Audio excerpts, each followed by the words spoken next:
Greetings and welcome to another episode of Bible Students Online. Today we're going to do something a little different. Today is going to be testimony time. I guess maybe some of you have been wondering, who is this guy? Maybe not, I don't know, but I'm going to tell you anyway. Well, my name is Rolando, and I currently reside in Indiana. I'm originally from the Bronx in New York City. And I thought I'd give you a little testimony as to who and what I am and why I created this YouTube channel. I was born and raised in the Bronx. I lived there for close to 20 years.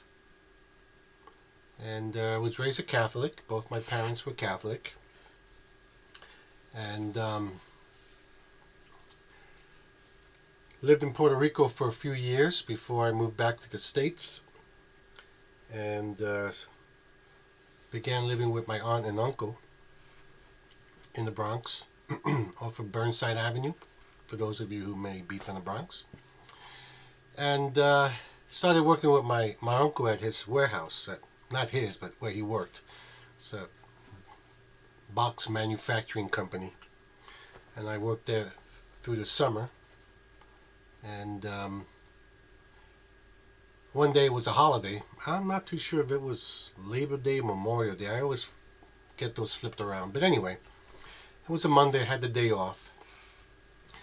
And so I decided to go visit my old neighborhood and see if I could bump into any of my old childhood friends. And I went to go visit a friend of mine named Vincent. And so I went to the apartment and knocked on the door. His mother answered, and she was happy to see me, gave me a hug, and she told me, well, Vincent's not here, but he should be home any moment now, so come on in and wait. So I went in, I sat down with her, and we talked a little bit, played some catch-up. It's been a few years since I had seen them. And then Vincent came home, and we went into his bedroom, and we talked for a while. And he told me the first thing he tells me, I can tell he was kind of nervous. He says, he goes, do you know God has a name? And I thought to myself, why wouldn't he have a name? I mean, everybody's got a name. He goes, you know what that name is? I said, I have no clue. And so he opened the Bible to, what was it, Psalms 83:18, and he showed me Jehovah. And I go, oh, Jehovah. All right, cool. I didn't think anything of it. And he started giving me a witness. And he had apparently just gotten back from a convention. This was 1982, I believe it was. And I was 19 years old. I was going to be 20 that year. And he had just gotten the book, You Can Live Forever in Paradise Earth, a big old red book, which ironically I still have, I kept for some reason. And he left me some literature, magazines, Watchtower and Awakes, and he invited me to church on that Thursday, which would have been the school and service meeting, which I believe is different now, but yeah, it was the Theocratic Ministry School and the service meeting. I had gotten home late that day from work, and I was tired, and I was dirty, and I didn't think I'd have enough time to shower and get all that grime off of me. And so I called up Vincent. I said, listen, sorry, man, but I can't make it tonight. I said, I'll go with you on Sunday. And he's like, no, you don't have to worry. You don't have to come. I was just inviting you to see if you were interested. And I said, no, I told you I'd come, and I'll be there. I said, so I'll meet you on Sunday morning at your place, and then, we can go to this church. And I didn't know what to expect. So I went up to visit Vincent, and that Sunday morning I got to his house really early, too early. And I wore my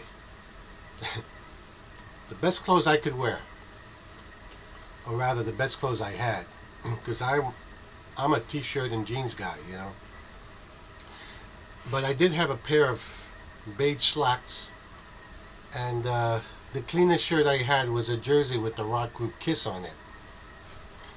And yes, I went to church. I went to the Kingdom Hall wearing that. I had shoulder-length hair and a beard. It was a lot darker than it is now, but yeah.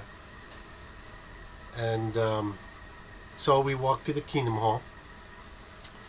For those who are interested, it was the Jerome congregation, um, and off of University Avenue. And we went, and I sat down and I listened to a public discourse, and we had the Watchtower study. And the Watchtower study was about Armageddon, and I was all excited about that, but I was kind of saddened to find out that I wouldn't have any part in it, you know. So after the meeting, he introduced me to a gentleman by the name of Robert Reyes. And I spoke to Robert, and he took me to the back and the literature counter. He said, you should pick up some stuff. And I got myself a Bible because I didn't have a Bible. And I picked up some literature, some books and whatnot. And that was the end of that. And he offered me a Bible study. And I said, sure. Let me get myself situated and we can have that done. And so I went home and, went about my business. When I finally had enough money, I bought myself a suit. And that was the only meeting I had gone to. Got myself a suit, cut my hair, shaved my beard, and it was several months later, and I went back to the hall, and I didn't go with Vincent. I knew where it was, so I just went by myself. And I went up to Bob and I said, hey Bob, I'm ready for my Bible study. He goes, Bible study? You want to study with me? I said, yeah, well, you offered me a Bible study, you remember? And he didn't recognize me because I shaved and cut my hair. He says, oh, you didn't have to do that. I said, most people progress along the way before they start making changes. I said, well, I figured I'd do it now, And he says, all right. So my aunt and uncle were strict Catholics, and they didn't want these people in the house. They kind of didn't say it, but you can tell by their demeanor. And I said, fine. So Bob says, I tell you what, you can come to my house, my apartment. He was married, had 2 daughters. Actually, he had 3 daughters. His oldest daughter, I believe, died as a result of the blood transfusion. So now he had 2. And Bob was a nice guy, and his wife was wonderful, and he had 2 daughters, Gloria and Andrea. And it was funny because Gloria looked just like her mom, and Andrea looked just like Bob. And they were mixed. Robert was Puerto Rican and his wife was black,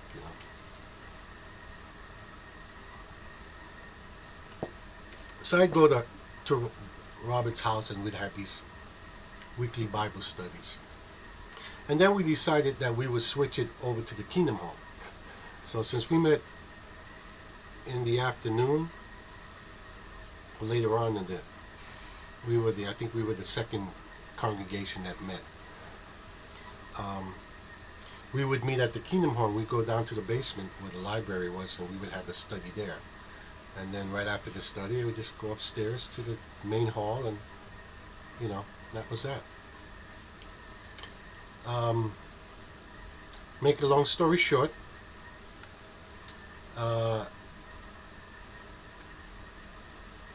I progressed to the point of baptism. And I didn't want to get baptized at the small circuit assemblies. I wanted a big convention. So I could have gotten baptized that same year in '82, but I waited till July. I think it was July, in the summer of '83. I don't know if it was God's Kingdom or Integrity Keepers, one of those conventions. I got baptized. It should be interesting to note that 2 weeks before my baptism, I'm sitting at the school and service meeting. One of the elders goes up there and announces Vincent Rivers has been disfellowshipped and is no longer one of Jehovah's Witnesses. So the guy who brought me in, a longtime friend, childhood friend, brings me in to the Jehovah's Witnesses, and then he gets kicked out for whatever reason. And I didn't speak to him for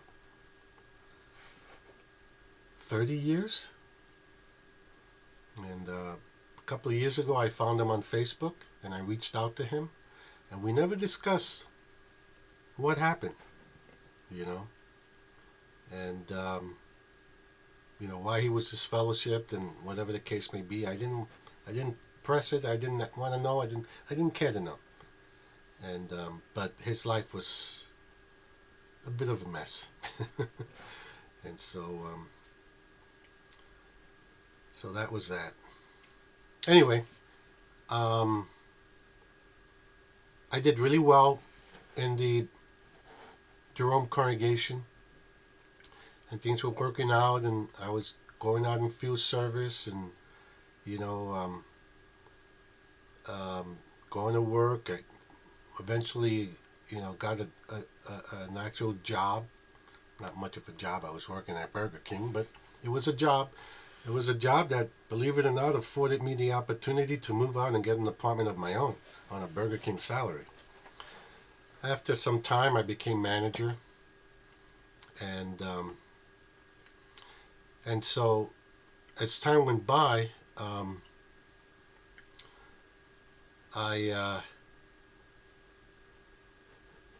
I moved from my apartment to another apartment, which seemed to be out of the territory of the Jerome congregation. And so I went up to the elders, and the elders in my congregation were predominantly Bethelites. And I told them, I said, listen, you want to make an announcement for me? I said, this will be my last day. I'm going to go over to another congregation. And they go, why? I said, well, I moved, and they said, but you don't have to go. I said, well, I think, that's what the society suggests, and I think that's what I should do. And they were a bit saddened because apparently in the short time that I was with them, they were going to make me a ministerial servant. And, but I didn't care about any of that stuff, So I wound up moving to the Upper Bronx. I think that was what it was called, the Upper Bronx congregation. And which ironically was Bob Reyes, the guy who studied with me, his old congregation. I was there for a couple of years. I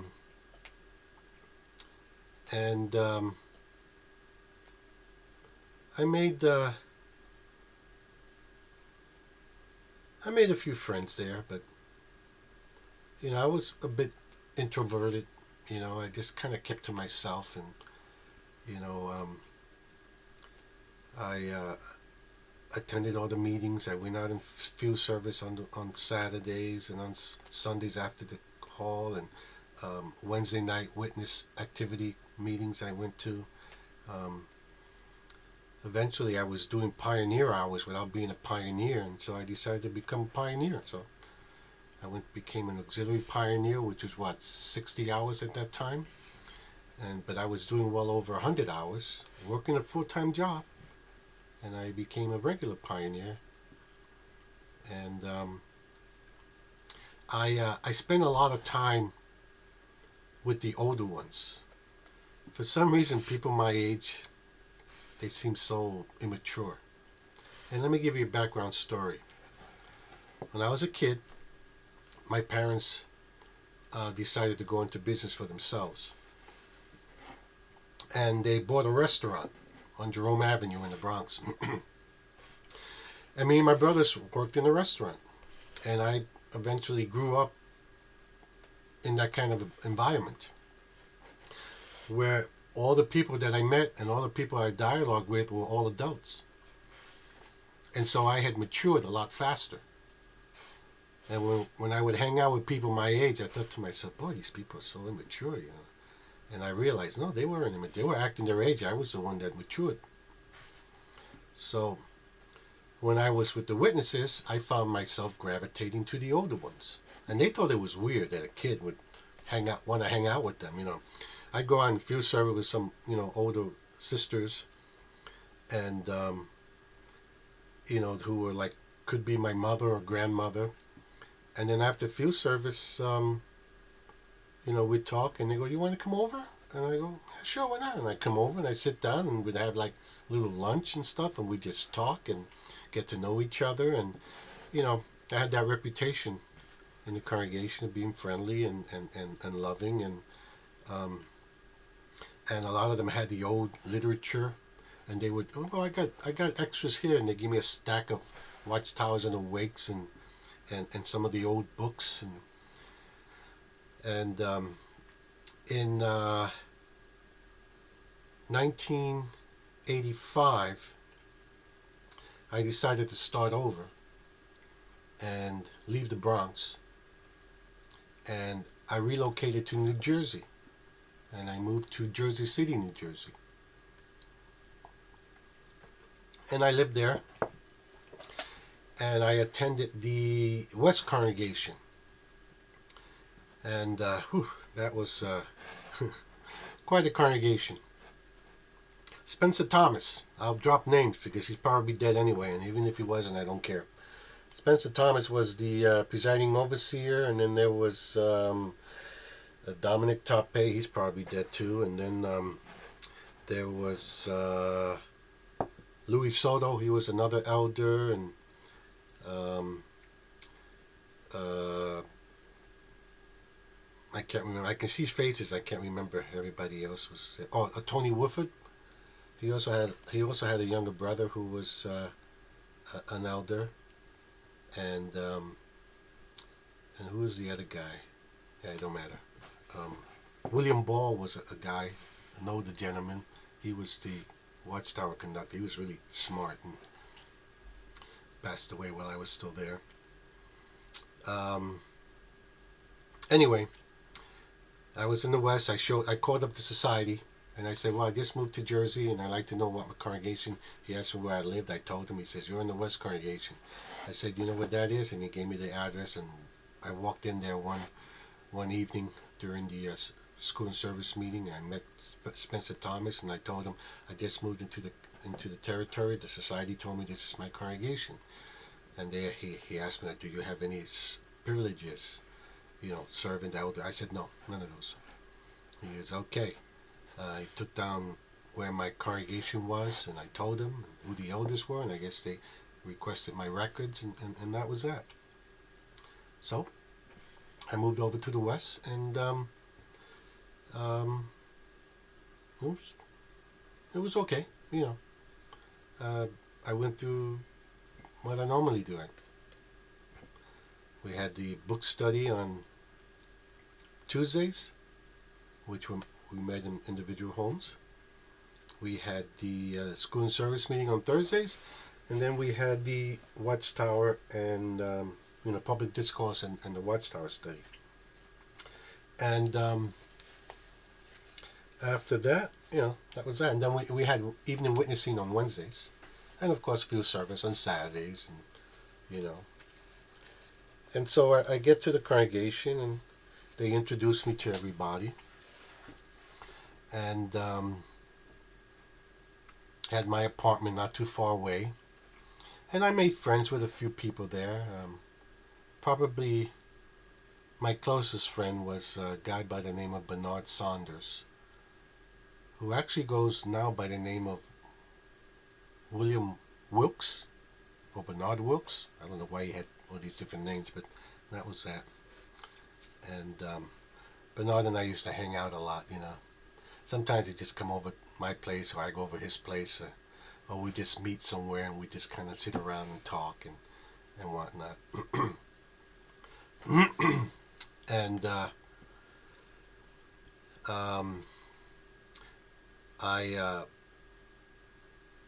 I went through all the motions, as they say, going to all the meetings and field service, and I wasn't trying to reach out.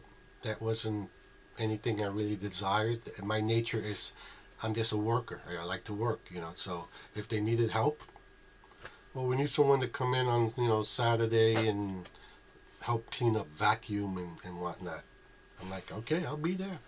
Go in and vacuum and, you know, get everything all cleaned up, the bathrooms and everything, and the chairs all straightened out for the Sunday meeting, and that was that. There was a sister there, an older sister, and I'm trying to remember Corrine Waters. Her son, um, Lee Waters, was on the writing committee. And he'd come visit and kind of like, make himself like a big shot because he was on the writing committee. But, that didn't impress me. I didn't care. And I would go to, I'd hang out with her a lot after the meetings. We go, after field service, I'd go over to her house and we just kind of sit around and talk. And she'd give me some of her old literature that she had. And I began to build my library. And in New York City, I remember there was a bookstore called Strand's Bookstore. There was a couple of them, but there was one particularly on 8th Street, off of Broadway. And I was walking by one day, and they had these carts outside with books on them. And Jehovah's Witness books, Watchtower books, they're very noticeable. They're very colorful. They're very uniformed. And I looked and I saw and I go, ooh. So I grabbed one and I saw more. I grabbed a basket. I must have put like 40 books at, I think they were 28 cents each. And I picked up all these books from the 20s and 30s and 40s and 50s. And I brought them to the counter.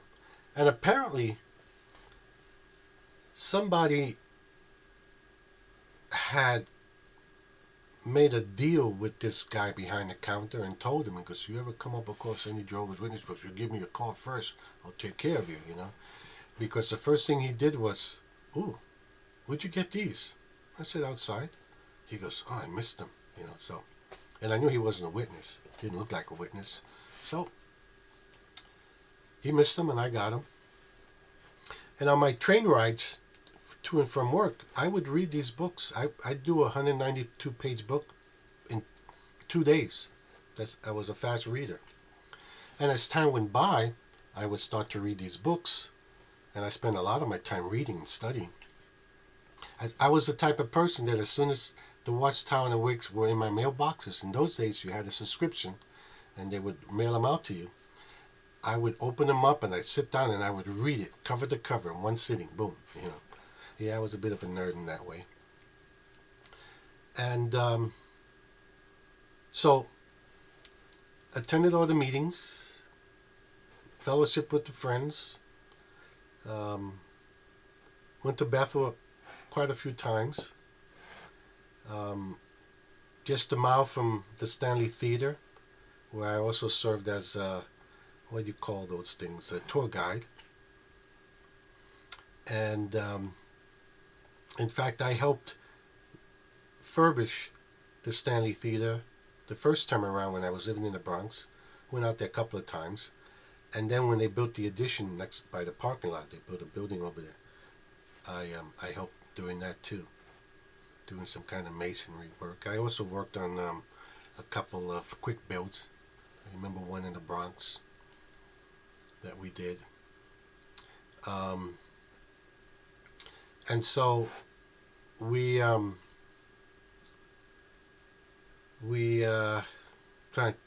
didn't write anything down, so I'm just talking off the top of my head. So as time went by, Spencer Thomas came up to me and asked me if I wanted to be a ministerial servant. I go, no. I mean, not no, but I mean, he asked me, is there any reason why you can't be? And I go, no, there's no reason. Like I said, I wasn't reaching out. I just do what I do, and people recognize,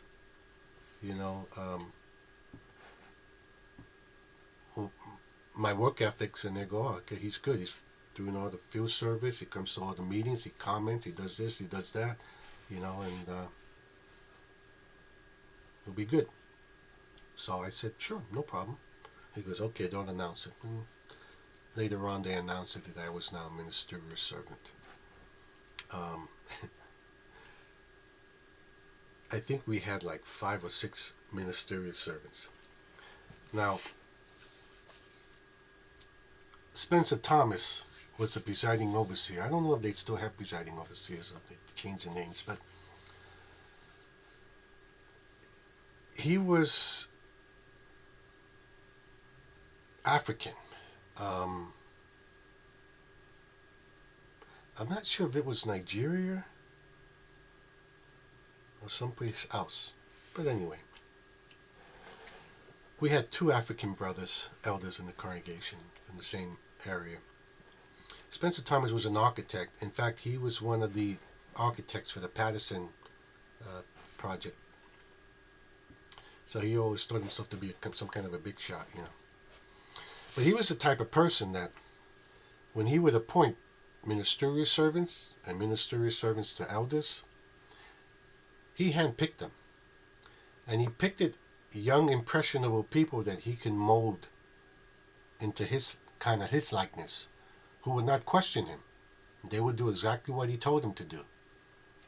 And he had his hands full when he appointed me, because I'm no respecter of persons. If you like me, you like me. If you don't like me, I don't care. And if I don't like you, it's not because of your skin color or anything. It's because, you know, unfortunately I can't say that word, but you know, you're a bit of a, you know, jerk. And so later, eventually, after I became a ministerial servant, I became the literature servant.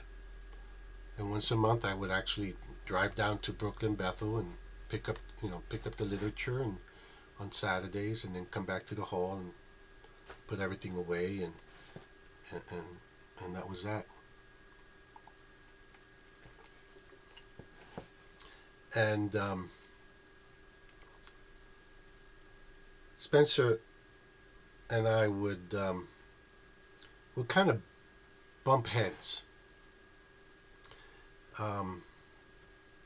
I remember one time I had a part on the service meeting where we were talking about the latest magazines, and there was a magazine article, and it was on a Wake magazine on marriage, and I made a joke that says, you know, this magazine was very helpful because, as you know, it had to do with like in-laws, you know, something like that. And I said, because as you all know, I'm getting an in-law pretty soon, you know. The congregation laughed, you know. And as soon as I got off the stage, Spencer Thomas took me to the back and he says, the platform is not for making jokes. You are not a comedian, blah, blah, blah, blah, blah, blah, blah, blah, you know. But then that Sunday, that same next Sunday, just a few days later, Spencer Thomas was giving the public talk. And he goes up there and he acts like a comedian. And he starts making jokes and he starts laughing at his own jokes. So after the meeting, I went up to him. I said, "You are a hypocrite." Just like that. Just told him right in the back by the lucha camp. I said, "You're a hypocrite." I said, "You chastising me for making a joke, you know, and you're up there telling jokes, you know." And you can tell he got, you know, all flustered and stuff, and he just kind of walked away. So he didn't like me very much. But in due time, he respected me because he knew that if he asked me a question, I would give him a straight answer. I wouldn't give him the answer he was expecting, you know, where all the other elders and the servants were doing that. You know, he would ask him a question and, you know, they would just agree with him and yo, sure, you know. And I would say, no, I don't think so, you know. And so there was a time when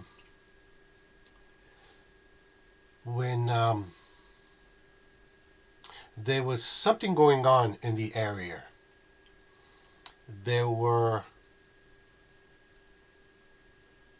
letters and literature, anti-Watchtower literature, apostate stuff, I guess, that was being mailed out to individual witnesses throughout the area. Because I noticed that, we didn't know it at the time, but I noticed that on the service meeting, on the school, public discourses, on the service meeting they would have the Denise of the congregation part. Even when they had a visiting speaker come in, it always turned to apostasy. And I remember asking, I said, is there a problem with apostates or something? And I was told by one of the elders that some of the friends had been receiving literature in the mail. And at one time they thought it was me. And I'm like, listen, I remember Bernard coming up to me and asking me, I go, listen, Bernard, I know this congregation. Most of these people are clueless. They just follow whatever's been told to them. They don't really think for themselves. They just parrot whatever the society says. Okay? You go out in food service, this is the topic, and this is, you stay on the topic, and that's what you do. And I said, I'm not about to go out and spend my own hard-earned money to buy whatever anti-JW literature, like, what was it, Crisis of Conscience and stuff like that. And then, spend $15, $20, $30 on a book and then have to mail it out to these people anonymously. For what? For them to throw it away? I said, no, I ain't gonna waste my time doing that stuff, I got better things to spend my money on, So, so there were these letters that were being mailed out to the various people in the congregation. But they were more of a personal nature, about the state of the congregation, the way Spencer Thomas and the elders were ruling with an iron hand, the lack of love, and blah blah blah blah. They tried to squash it. I remember Louis Soto went up there doing a service talk, and he had the letter in his hand. And he goes, "This is what we do with this letter. You don't even look at it. You don't even read it." And he lit it on fire and he threw it in the garbage can. And the brethren was like, ooh, And I'm like, yeah, what a showman, It was funny because Louis Soto was one of these people that, he would confide in me and others. And he's like, he didn't like Spencer Thomas. And I remember one time he told me that, he told me and Bernard that that he's going to be presiding over someday. He was going to overthrow Spencer Thomas, And I'm like, I said, look at you guys, really talking about, overthrowing one another just for a position. It's not like it pays, But, that's the way they were. I mean, these are people that you take off the streets, you teach them a few scriptures, you give them a responsibility, a little power, and they let it go to their head, and they think, ooh, I'm a big deal, I'm an elder, I'm a this, I'm a that. Who cares, So, these letters were going out, and when the congregation elders tried to squash it, apparently the letters were being mailed outside of the congregation. They were going to like sister congregations in the area, and that was becoming a big thing. Bethel sent the city overseer to come and investigate. So we had a meeting. We had to go to the Kingdom Hall. I think it was on a Friday. Nobody was using it. Friday evening. After work, we go over there. The body of elders sat on one side and the servants sat on the other. And the city overseer was there, and he was reading the letter out loud, and asked everybody what they thought about it. And just prior to that, I think it was that Sunday before, me and a good majority of the servants, we were over at Jeff and Maxine's house, I think it was, or their apartment. You know, everybody, wives and everybody, and we're all sitting around, we're discussing this letter, and they all, but it's true, as they started reading it. It's true, and everything they said here is true, and all this, and and I remember picking up Bernard when we were going to the meeting, and he says, "You gonna say something?" I said, "Well, if they ask me, I'm gonna be honest. I'm not gonna, deny it." I said, there's a lack of love and concern and in the congregation, where the friend said, just don't feel, much. They're just going through the motions, and. And so he says, "Well, I got your back. I'll tell them what I really think." So we meet on that Friday, I believe it was, and city overseer asked the elders in order what they felt, what they thought, and they, one by one, they all said it was a bunch of lies, and then they came over to the servants and they asked all the servants. And each one of them all said it was lies. There was one servant whose name escapes me. He was sitting right next to me. And he actually said that there was truth in the letter, that there is, friends have been complaining about the lack of love in the congregation. And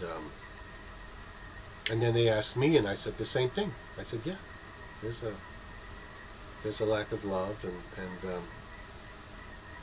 I get complaints a lot. Friends are kind of concerned about the state of the congregation, and friends confide in me. So,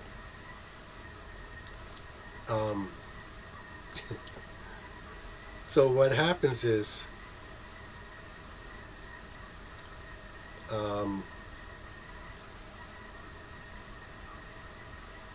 everyone's heading out. They decided that the letter was written by a coward who would not identify himself. Of course, why would anyone identify themselves? And they would go out and just write back to the society and said that there was no truth to the letter. It was just some disgruntled person, and and not to worry about it. The case closed. So when we first got to the hall, the elders told the servants, "You guys stay here. We're going to go in the back room and talk for a while, and then we'll come back and we'll discuss everything." They were out there for like over an hour before they came over. And while we were in the room by ourselves, they were like on fire, the servants. "Oh, we're going to do this, we're going to do that, we're going to make changes, and we're going to turn this congregation around, and blah blah blah." And then of course everybody gets together and they all fold like a cheap suit, and that was the end of that. So everyone's leaving, and I take Spencer Thomas aside and I said, "Can I talk to you?" And he goes, "Sure." I said, "What's interesting is that maybe maybe you don't know." I said, "But you wield a lot of power in this congregation as a presiding overseer.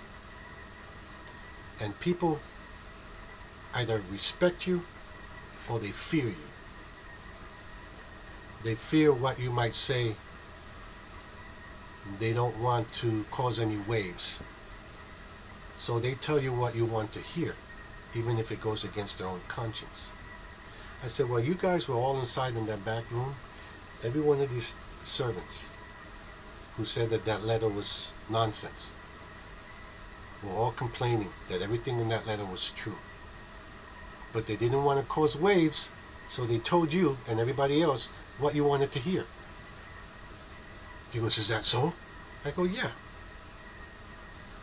And he's like, hold on, everybody. And he made everybody come back. And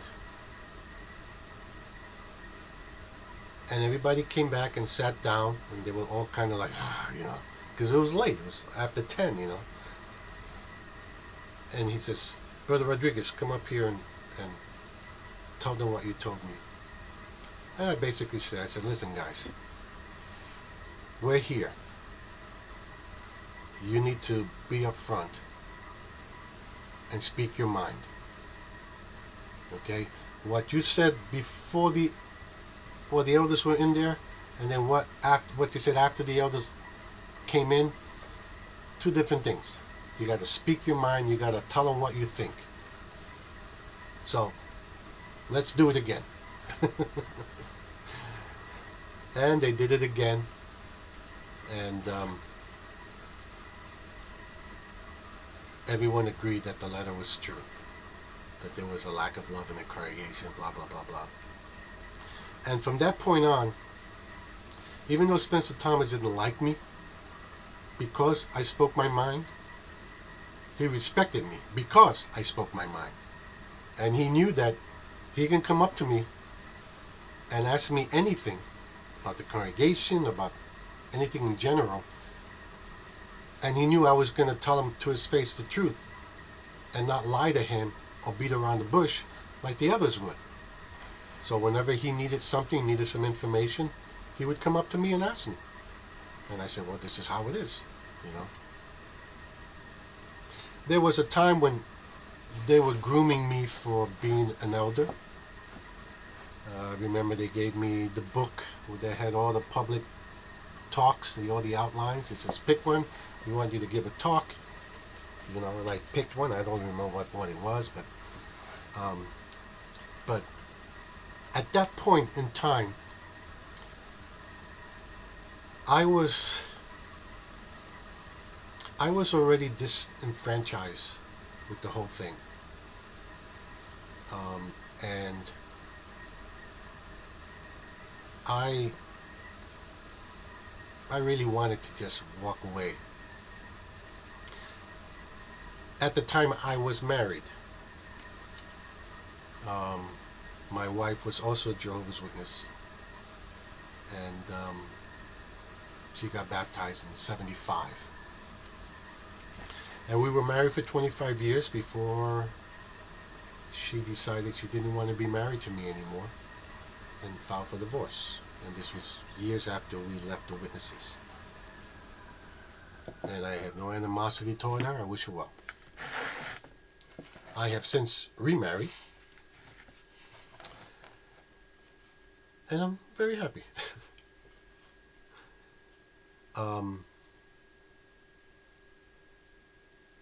When we were with the witnesses, there were a lot of things going on, as I said, and I just wasn't happy, and she wasn't happy. And I remember, as I mentioned earlier, that there was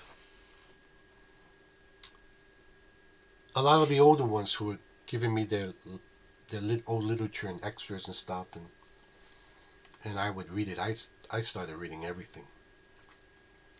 And eventually I began to acquire the very early stuff, the Russell stuff, the Rutherford stuff. And I started reading it. At the time, I didn't know that Bible students still existed. We were always told that Bible students were dead, that they no longer existed. They all died off. I remember several talks from several different people. One of them was Brother Ganges, who was a governing body member, came to our hall, gave a talk. He actually showed us a part of the photodrama of creation. gave a talk, and he said that he goes, there were only two of them left. One died on a park bench, and another was found dead in an attic. You know, and I heard that same scenario several times from different elders who gave talks. I said, I wonder if that's in the outline. But time went by, and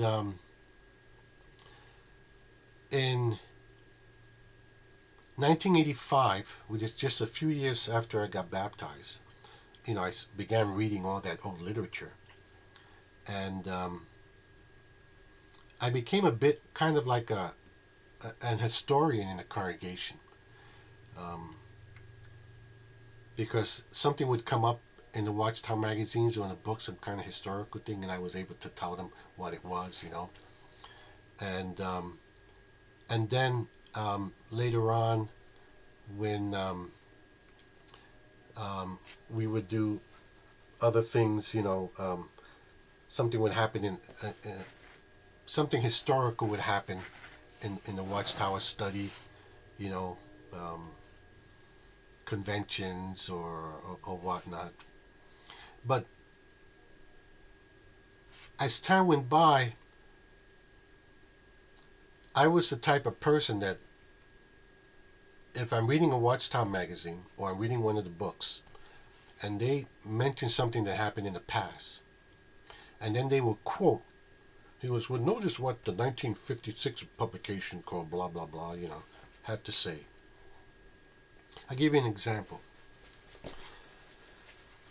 In one of the books, they talked about Judge Rutherford and how he had to, while he was in prison, he lost the use of a lung. And the doctors recommended that he go to a warmer climate in the wintertime. And then they mentioned that there was a house in San Diego, California called Beth Serene. And that's where he spent his winters. And then the article goes on to say, notice what this book has to say about Beth Serene. And it basically says, it quotes, in 1929, her house was built in San Diego called Beth Serene. And then he goes ... and then they mention some other stuff where Judge Rutherford lived and And so I go home and I take the book off the shelf and I turn to that page and I'm looking for the quote, and I see the quote and I look at the ... and all the information that they deleted from the comment, and it tells you exactly why the house was built. It wasn't built for Judge Rutherford because of his lung issues. It was built for the ancient worthies, the princes. They believed that they built this house starting in 1929 because Judge Rutherford made that prediction that the ancient worthies, the Hebrews, Moses and Abraham and all the ancient ones mentioned in Hebrews, were going to come back by 1925. Of course, nothing happened in 1925, but they still believed that. And so the house was built, and Judge Rutherford said, we're building this house for the ancient worthies because when they come back, they're going to need a house. And California is a perfect climate for them. And I'm like, they're coming back. Don't you think they want to go back to Israel? Why would they go to California, But, that's what that they taught, and that's what the book said. And I just started laughing, And I started realizing of all the historical revisions that the society was doing. So as time went by, and I had read all those old literature, every time something came of an historical nature came up in the studies, I would go, yeah, that's not quite what happened. And I thought to myself, either the people writing these articles aren't doing their homework, or they're literally trying to deceive their readership. And I gave them the benefit of the doubt that they weren't doing their research. But as time went by, it was obvious that they were trying to hide the truth. And so in 1988, As time went by, what had happened was I decided that living in Jersey City, New Jersey, it was a melting pot of all kinds of people you'd meet, in the food ministry.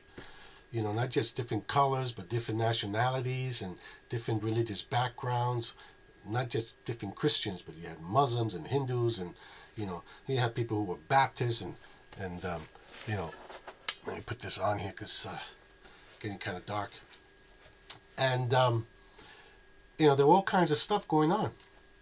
So I said, I want to be able to talk to someone. So when I knock on their door and they go, well, I'm a Baptist. Well, what does that do Baptists believe other than Trinity and hellfire and immortal soul? You know, what do Mormons believe? What do Seventh-day Adventists believe? What do various denominations believe? And so I would pick up books from various online bookstores, catalogs. I would just order them from the catalog and mail them a check, and like Christian Books Distributors and others. And again, there was no internet in those days, and we didn't even have cell phones. This was all in the 80s. And so as time went by, I would pick up these books, and I steered away from so-called apostate books. I only read books by non-JW or non-XJW authors about different religions. Then I decided to learn, what did other people think about us? So I'd pick up books by so-called cult ministries, and who would write a book on cults, and they would mention the JWs, the Seventh-day Adventists, the Mormons, the Worldwide Church of God, and other groups. And so it helped me when I would knock on doors. And as time went by, I felt that my faith was strong enough that I could withstand anything. I didn't care, So I started to look at so-called apostate literature, and got the book Crisis of Conscience. And ironically,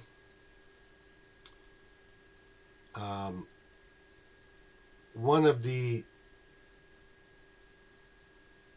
people who helped Ray France not so much write it, but publish and distribute it, was a former JW named Tom Cabine. And Tom Cabine was in the Spanish congregation, and then later on he went into the French congregation. Now my wife at the time and her mother were Haitian, so there was a French congregation, and they knew Tom and Gloria Cabine very, very well. In fact, they were like family to them, where Tom and Gloria on Sundays rarely went back to Bethel after the meetings. They would go over and stay in my mother-in-law's house and stay overnight, and they would just sit around and fellowship and whatnot. And I remember corresponding with Ray France, and he wrote me back real quick. I mean, it was just like within a few days after I sent the letter. And he told me, he says, I normally don't respond to people. It usually takes me 6 months. I say, I get letters every day. He says, but I just so happened when I got your letter, I was on the phone with Tom Cabine, and I mentioned your wife's name. And he was like, oh, I knew so-and-so, and but she was just a little girl at the time. So he says, yeah, give him my information. So he wrote me back, and he gave me Tom's number and his address, and I wrote to Tom, and he wrote back to me, and we decided that we would go visit him. And we drove up there, and my wife at the time was excited. She hadn't seen Tom in many, many years. And we drove up there, and we spent the weekend with them and had some fellowship, and it was nice. Tom at the time was attending a non-denominational church. Um, Unfortunately, and I say unfortunately because he eventually um, went full circle and became a Catholic. Not only did he become a Catholic, he became um, a, some kind of a deacon or something something equivalent to a priest. Even though he was married with kids. But I thought it was kind of weird. But he embraced the whole Catholic thing, and you know, having come out of that system, yeah, I was never going to go back to that.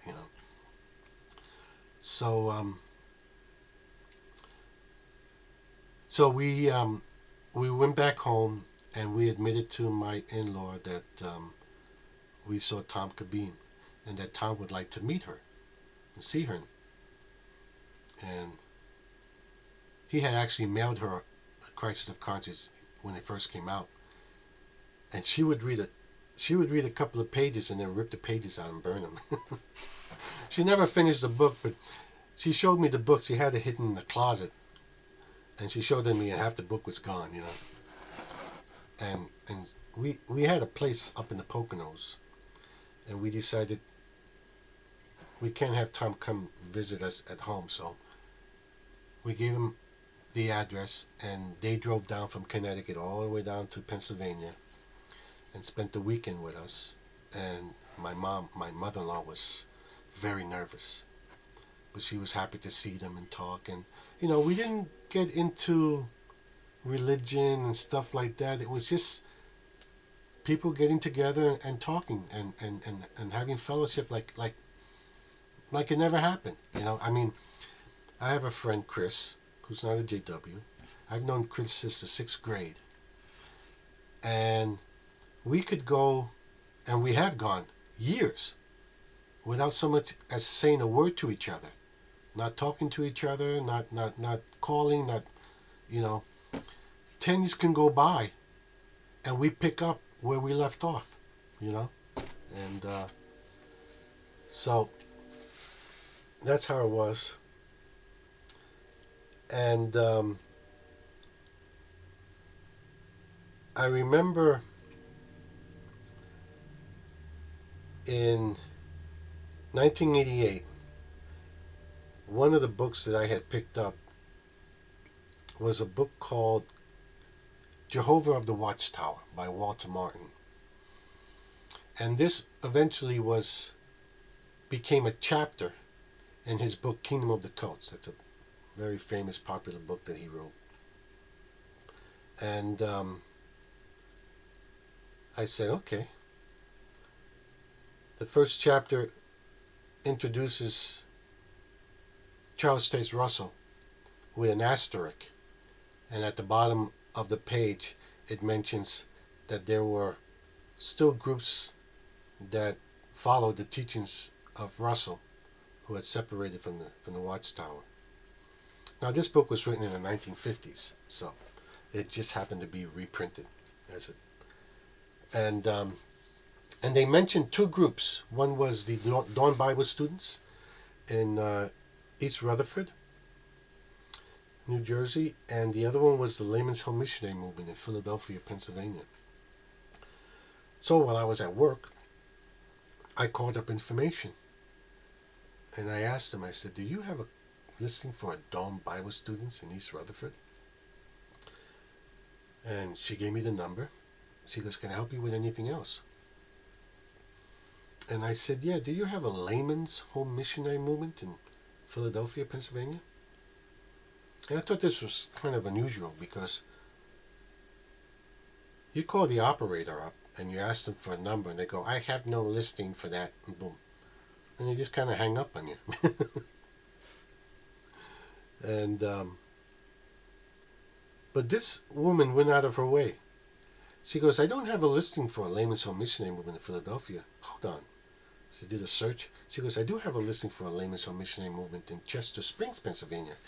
And I'm like, no, I don't think that was them. They were supposed to be in Philadelphia. Not even thinking that, this book was written in the 50s. And she goes, well, take the number down. You never know. And I'm like, all right. So I took the number down and I called both of them. And I said, can you send me some literature? Whatever you have, any tracks and maybe a catalog of what you have to offer. And they did. Both groups sent me, some tracts and some booklets and stuff. And I went through their catalog and I took out the Watchtower's publication index and I looked up Watchtower publications and I looked for anything that had the similar names. And of course there was the 6 volumes of studies and the scriptures and the tabernacle shadows and the devotional book, the manna. And then there were other little booklets and got a subscription to the magazines and stuff. And at that time I had a P.O. box in New York City where I worked at the time on Church Street Station, right across the street from the World Trade Center. I would take the train into the World Trade Center, get out across the street. I worked at a Morgan Guarantee. And so I ordered, after I got the catalog, I ordered some stuff. And I took a check for the Dawn and went for the Layman's. I inadvertently got the checks mixed up, so I sent the Dawn check to the Layman's and the Layman checks to the Dawn.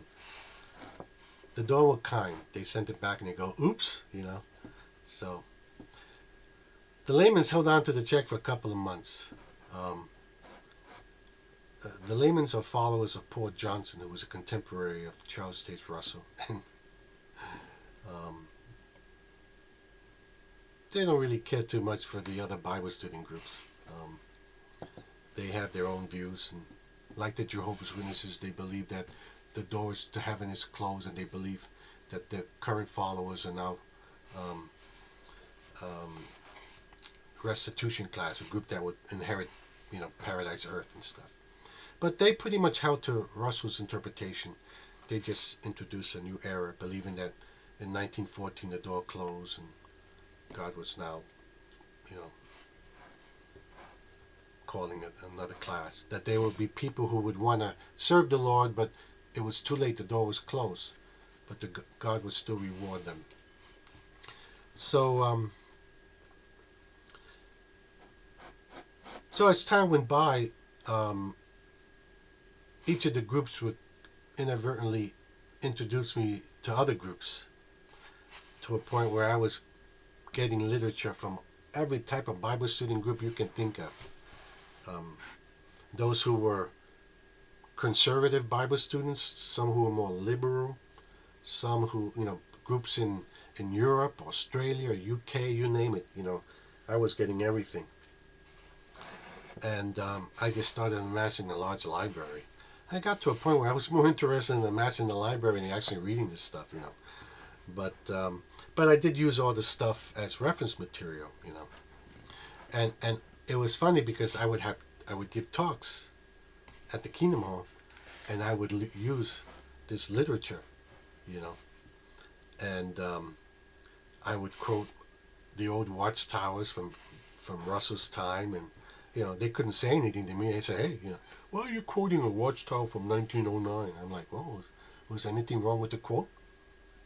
It's in harmony with what we teach now. So, what's the big deal? So, so that was that. And in 1990, I got married. And a year after I got married, we had a recession. And I lost my job. And I was out of work for about 18 months. I couldn't find nothing. I worked in the accounting department. I couldn't find anything. Things were so bad that people who were CPAs were taking meager positions like a accounts payable clerk or accounts receivable clerk, just the bookkeeping positions, just to be able to help pay their bills. So I decided, well, okay, I eventually went back to school to study computer programming. But at that time I was sending out resumes. I must have sent out over 1,000 resumes, and this was the old-fashioned way. Like I said, there was no internet. You sit out, you type up, your resume. You go to some, you know, place like a Staples. I don't even think there was a Staples back then. There were other places like Office Max, and make 100 copies and fold them, put them in envelopes, slap a stamp on it, and mail them out. And and I did that, and nothing. I mean, I think I got, out of those 1,000, I think I got like 6 responses. And I had a interview in East Rutherford, New Jersey, which just so happens to be where the Dawn was. And I had never been out there. So I drove down for my interview. And after 20, 30 minutes or so talking to everybody, as I got up to leave, I asked them, I said, you wouldn't happen to know where Railroad Avenue is? And she's like, sounds familiar. Let me ask so-and-so. And they asked, and she goes, yeah, it's right by the railroad tracks, right around the corner. I said, oh, that makes sense, Railroad Avenue and the railroad tracks. So I got out, and it was like 2 minutes away. And I see the building, the Dawn, I thought to myself, oh. Now I had a camera with me. I always carried a camera with me. I had this nice Canon, camera, and I was always taking pictures. I love to go walk around, go to the park, go to New York, and just sightsee and people watch and just take pictures of people, places, and things, So I go out to the Dawn, I'm looking at the building, I'm taking pictures of this building and stuff. And somebody inside sees me, a guy named Randy. And Randy comes out, he goes, hey, you want to come in? And I go, okay. And he thought I was a reporter.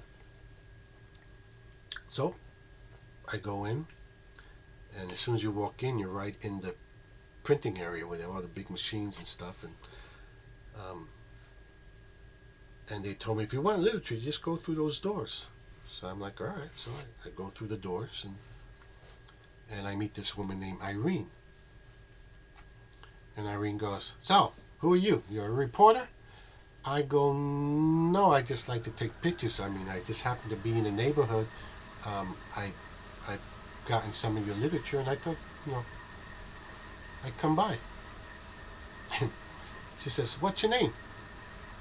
And I said, Rolando. And she says, Rodriguez? P.O. Box 2028, Church Street Station, New York, New York? And I go, yeah. She goes, hold on a moment. She comes out, she calls another woman named Alpha. She says, Alpha, come here. Tell them who you are. And I go, Rolando. And she says, Rodriguez? P.O. Box 2028, Church Street Station, New York, New York? And I go, yes. She's like, hold on a moment. We go into the office, I come out with this little old lady named Ann. She goes, tell them who you are. And I go, here we go again. I go, Rolando. And she goes, Rodriguez? And repeats the whole thing. She goes, so glad to meet you finally. She gives me a big hug. She goes, hey, it's lunchtime. Let's go upstairs and have lunch. So they lock the doors, and we all go up, jump on this little freight elevator and go up to the second floor. It was only a 2-story building. And I go up there, and, and there's all these people there having lunch, and he goes, this is Rolando, he's a Jehovah's Witness. I go, oh, great. And they're like, you're having lunch with the evil slave class, And I go, yeah. So he goes, you nervous? And I go, no, I'm not nervous at all. So I sat down, and I had lunch with them and talked with a few people, and then I went downstairs, and I picked up some literature that they had laying around, and I went back home. And as I said, back in those days, there was no internet, so, you kind of mailed out your resumes and just kind of waited for someone to call you if they were interested, wanted to meet you. I had a house phone, and it was connected to a answering machine, so that was that. I'd come home, and nobody was leaving any messages, so I was bored. I'd mailed out all the resumes I can possibly think of. So I jumped in to my car and I would drive all the way over to East Rutherford and hang out at the Dawn. And they go, "Oh, you're back." I go, "Yeah, I got nothing to do, so I thought I'd just hang out with you guys, and you don't mind." They goes, "No." And they would I would just kind of walk around and help them out, you know. And the general manager, a guy by the name of George Yike, says, he goes, "You're here every day. We might as well put you to work." So he puts me to work. And here's the funny part. I worked at the Dawn with the Bible students, the so-called evil slave class. I was still a Jehovah's Witness in good standing, a ministerial servant, on my way to becoming an elder. And, excuse me, let me just close this thing here. Okay. And,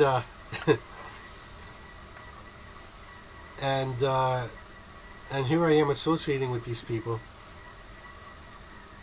And I would sit down and just ask them all kinds of questions during our little coffee breaks and whatever. And they paid me $300 a month. That was my fee for being a so-called Dawnite. You've heard of Bethelites? Well, I was a Dawnite.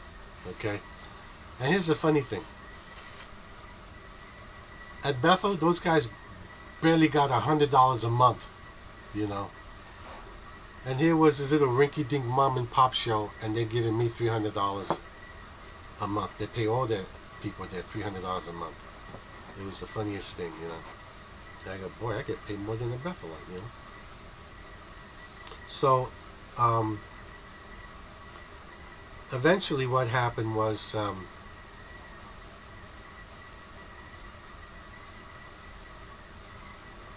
I would come home, and my wife at the time would come home after work, and she would start cooking dinner, and I would keep her company, and I had a set of the volumes that I got from the Dawn, and sometimes I would bring one of the volumes with me to the Kingdom Hall on the Sunday meetings, and I'd be an attendant, watching the doors. We didn't have our own parking lot, so people would park on the streets, and it wasn't the best neighborhood, so I would sit out by the door just kind of looking at the cars, make sure no one was breaking into them. And I'd have one of Russell's books in my Bible, and I would just sit there and read them. Bernard would walk over to me because he knew what I was doing. I told him everything. And he'd look at my book, and he goes, "Interesting?" And I go, "Yeah, pretty interesting." And he would laugh and stuff, and he'd go back inside, you know. But he never squealed on me. He never said anything. Bernard stayed with the witnesses, and it was best for him because his whole family was in there, sisters, his mom, and his whole life was the witnesses. And he was the type of person that if he didn't have that structure, he'd get himself in a lot of trouble. And I could remember times when he would call me up and says, "Hey, I bumped into an old girlfriend of mine, and she wants to hook up." He goes, "I'm afraid I'm going to do it." And I would say, "Stay where you are." And I'd go pick him up, and I'd take him home with me and keep him occupied so that he wouldn't get into any trouble. And he loved me for it, you know. And I do miss him. He's probably the only one I miss out of all those people. So we, while my wife at the time was cooking, I would read to her from the volumes. And, "Hey, check this out." And I would read something to her, and she goes, "Oh, that sounds interesting," you know. And I remember I found a set of original French volumes at the Dawn, and I brought them home to my mother-in-law because she, you know, her native language was French, and she would read it. She was reading them, and I would come home from. At the time, I would come when I finally found work again. I'd come home from work, And she come up to me. She goes, "Hey, Rolly, when you get yourself settled, will you come into my room?" And I come into her room, and she'd have the volume open. And she says, "I was reading this. Can you explain this?" And she would read it to me. I said, "Well, let me get the English version." And I would look, and I go, "Okay," and I would explain it to her. And she goes, "Oh, that makes a lot of sense." So she agreed with much of what Russell taught. Um, and But she was a very prominent, for a woman, she was a very prominent JW, giving lots of money to the society. In fact, she donated the land in Haiti where the society's headquarters sits. And she was always on the convention programs as far as like doing illustrations or doing the dramas. She was always doing dramas. So, she wasn't about to give that up and give up the prestige of, of all that. So she wasn't about to leave. And so I was already woke, to use that term. That wasn't a term we used back then, but yeah, I was already woke a long time. And my wife at the time and I would sit in the front row when they would give a public talk, and the brother would say something, and my wife would lean over to me and show me a scripture, whether it be the talk or a the Watchtower study. She showed me a scripture, and she goes, and it would debunk everything that was said from the platform. So later on, I decided that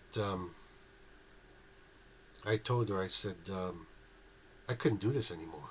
It was kind of rough, and I'm skipping around. And in the future, I'll give shorter testimonies about some of the things that went on with me while I was with the Jehovah's Witnesses, and even some of the things that went on when I was with the Bible students. And it was funny because we were at the hall, and we would go out in field service, and it got to a point where we always managed to work with each other. And we would go and knock on doors, and we wouldn't have any literature with us. We would just talk to people from the Bible. And we just kind of gave them a message of hope. Better days are coming, blah, blah, blah. I remember one Wednesday evening, she and I were doing this territory. And the brother, Tony Whifford, says, "Hey, you guys can go on the top floor and then work your way down." So we went upstairs, and the first door we knocked on, we met a guy who called himself Pastor John. Wasn't a real pastor, but because he always walked around with a Bible in his hand, everyone just kind of called him Pastor John. And Tony Woodford, who was taking the lead in the service, forgot to look on the back of the territory card, because if he had done so, he would have noticed it would have said, "You don't knock on this guy's door. He's totally opposed to the work that we're doing." So we were up there for over an hour, just standing at this guy's door, talking to him. And he had all these books by XJWs and ministries and counter cults, and he was using them to get to us. And every one of those points he brought out to us, I debunked.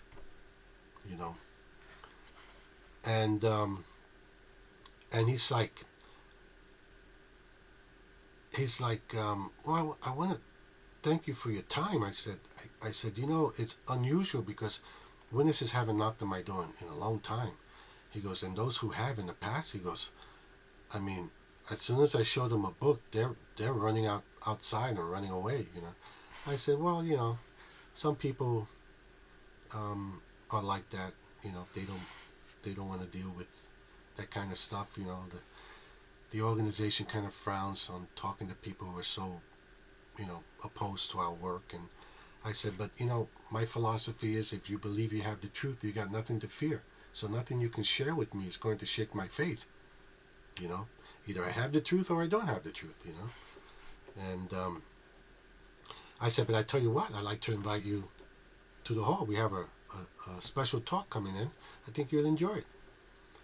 And he goes, yeah, I think I like to do that. Everybody knew Pastor John, at least among the witnesses, because he was so opposed. He even admitted to us that that building that he lived in, even the witnesses that I was with told me that it's a very difficult building to reach out to anyone, because Pastor John would have Bible studies in the basement of the building, teaching the residents how to counter Jehovah's Witnesses. And so they didn't have much success. So most of the time they would just kind of skip over it. But every couple of years, or so, they would redo the territory. And so that Sunday, here walks Pastor John with his Bible, and everyone's like, whoa. In the eyes of the average rank and file witness at the Kingdom Hall, Pastor John was an apostate, even though he'd never been a witness. But his demeanor and the way he had so-called apostate tendencies, because he was so opposed to the work, so they just kind of viewed him as an apostate to stay away from him. And he just walks in. And there was a sister there named Helena, who happened to be his cousin. And she's like, what are you doing here? They thought that he came to cause trouble. And he goes, what are you doing here? He goes, I was invited by Rolando and Marilyn Rodriguez. And they're like, what?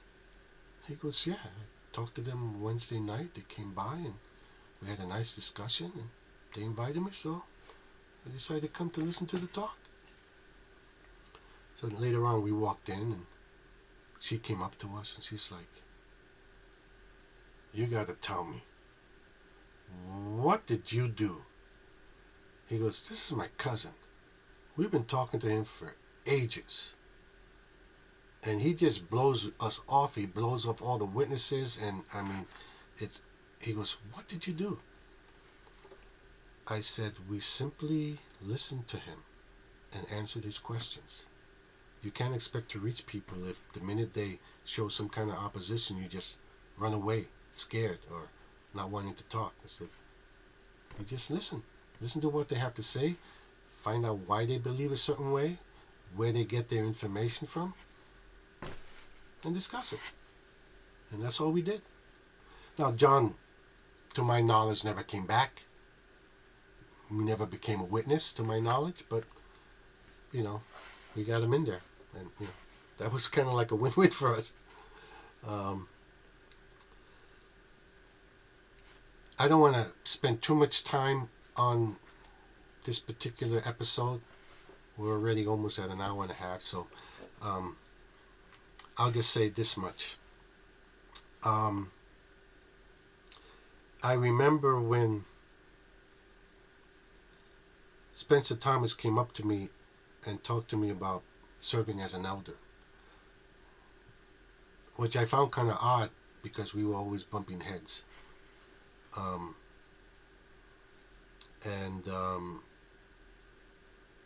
But deep down inside, I already had one foot out the door. So I didn't really care, And I go, no, that's no reason why I couldn't be elder. I said, but there were things happening also in the congregation.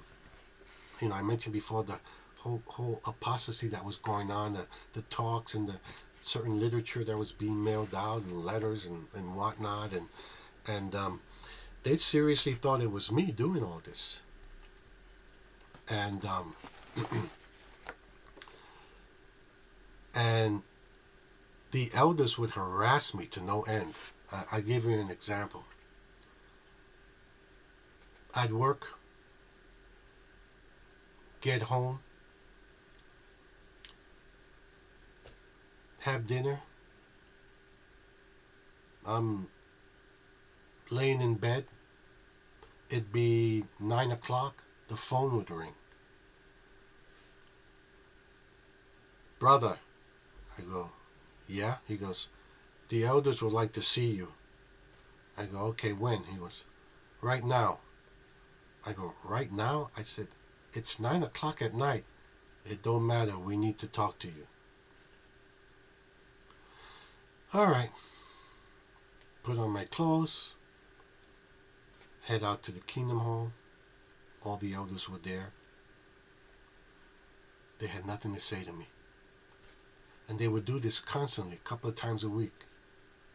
Trying to deprive me of, of sleep maybe, I don't know. And I just kind of got tired of it. And it got to a point where I actually wrote out my resume. I just typed it up on a typewriter that I had, and I wrote out my resignation. Not from being a witness, just I was stepping down. And basically in the letter it says that I still believe. There's nothing going on as far as my belief systems are concerned. Still believe in God and in His Son and all this other stuff. He says, but, I'm still going to, reach out and serve my God. I said, but I just won't do it as a ministerial servant. I don't need to be an elder and any of that stuff. I said, the only thing, I said, we had the book study group that met in our home, and I said, you can remove the book study from our home. I will not serve in any capacity other than going out in field service, which is my right and my duty as a Christian. I said, but, that's it. And I carried that letter with me for like 6 months, just waiting for the day when the elders would just kind of like, get me so upset that I would just like, you know what, that's that. And it was going to be a strain. But interestingly, I remember I remember one time the elders brought me into the back room, and I remember Tony Woodford. He's a tall brother, all like 6'3", 6'4", and he was standing. The door was closed, and he was standing blocking the door, and I'm sitting down, right, and Spencer Thomas is sitting next to me, and Louis Soto was over there, and I can't remember his name. Rod Williams. He was standing over here, right? A couple others behind me, right? And and we're talking, right? And Spencer Thomas looks at me. He goes, "What is your problem?" I go, "I don't have a problem. You call this meeting. You tell me what the problem is.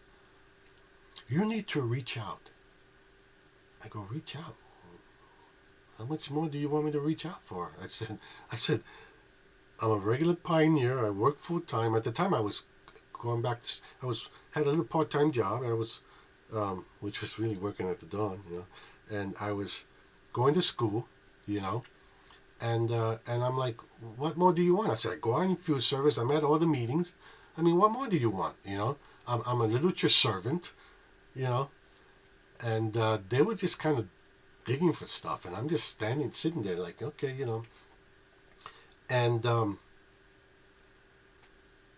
and off the top of my head, maybe I'll remember later, and I'll post something about it, but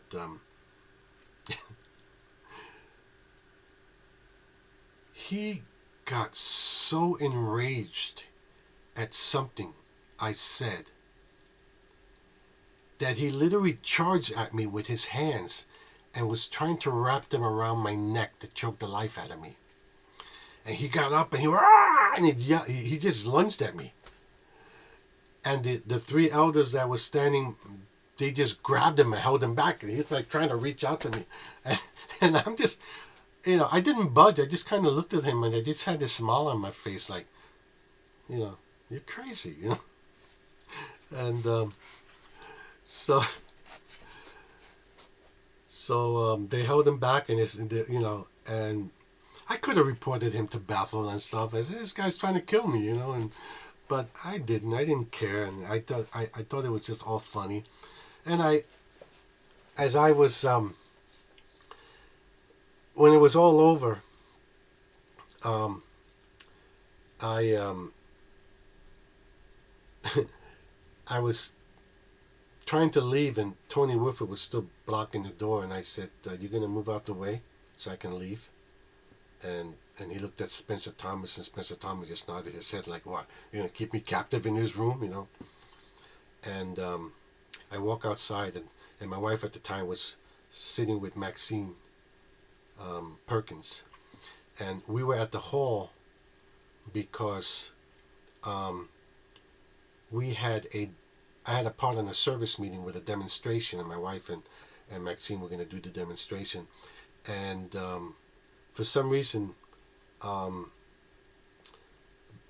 Spencer Thomas wanted to see the demonstration and approve it, and so I go over to them and I said, you know what, let's just get out of here. I told my wife, I said, why don't you get your coat on and meet me by the door? Or meet me in the car. I said, I'm going to hand this in. So as we're walking out, I walk over to Spencer Thomas and I said, you know what, I'm going to reach out, but it won't be as a ministerial servant. Here you go, boom. And I handed him my resignation letter and I walked away.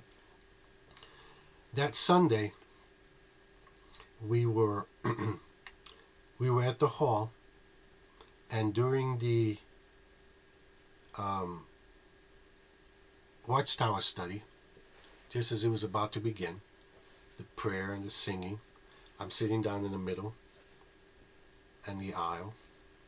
I hear a tap on my shoulder, and I turn around, and it's Louis Soto, and he walks back to the back.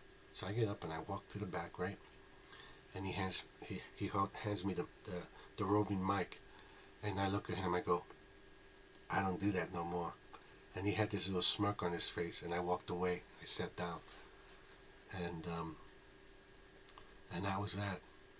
Eventually, my wife at the time decided that it was time to leave the congregation. She goes, let's go over to the north, and that was not too far from the Stanley Theater, a couple of blocks. It was an old house that had been converted. By the way, a house that was sold to another church, so it became like a Pentecostal, some kind of church. I thought that was odd that the society would, doing business with other churches and selling their property to them. And the North began meeting at the Stanley Theater. I don't even know if the North is still around. It might have been defunct. So we would go to the meetings, and we started going to the North, and I was the same way, unwilling to do anything. I said, no, I'm not interested. You're going to join? No school. I didn't join the school. I didn't do anything, I just attended the meetings and went out in field service when it was proper, and that was that. And one day, I was just so kind of fed up. It was I'm trying to think when the service meeting was. It might have been a Wednesday or a Thursday. So we get into the car, and I look at my wife and I say, hon, I'm sorry, but I don't care what you think or what you say, but on Sunday, um, I'm going to go meet with the Bible students. And to my surprise, she looked at me and she says, can I go? And I go, sure. You sure you want to go? She goes, yeah. I said, all right. There was a Bible student group called the Jersey City Bible Students. They were, at the time, because they recently closed their doors about maybe 10 years ago, less than 10 years ago, they were the oldest Bible student ecclesia in the world, having been formed in the 1880s, I believe, late 1880s, the original class. And there was one sister there, Sister Nancy Simon, and her father was an elder in the class. They dated back, and Brother Anton Fry, they dated back to Brother Russell's time, towards the end of his ministry, like 1914, 1915, around there. So they had been in the class since forever, you know. And so, fortunate for us, the Jersey City class met in the afternoon, about 1:30, 2 o'clock, something like that. So it allowed us enough time that as soon as the brother said amen at the Kingdom Hall, boom, we headed out to meet with the Bible students. And we just kind of walked in. They met at a Masonic hall. They used to meet at the YMCA. Bible students normally don't own their own property. So they usually meet in private homes. And if they get too big, then they'll rented halls. And apparently the deacon in that class, there was a Masonic hall around the corner. They just kind of sat there. I mean, they only use it like once a week, if that. And they would rent it out. In fact, there was another group called the Christadelphians that met on Sundays in the mornings. And so the Jersey City class met in the afternoons. So we drove down there and walked in, and, you know, and the deacon came out, Chester Wazalewski was his name. And he's like, he goes, what are you here for? I go, just the Bible students? And he's like, yeah. I said, yeah, they were in the right place. He goes, oh. He's like, well, come on in. And he brought us into the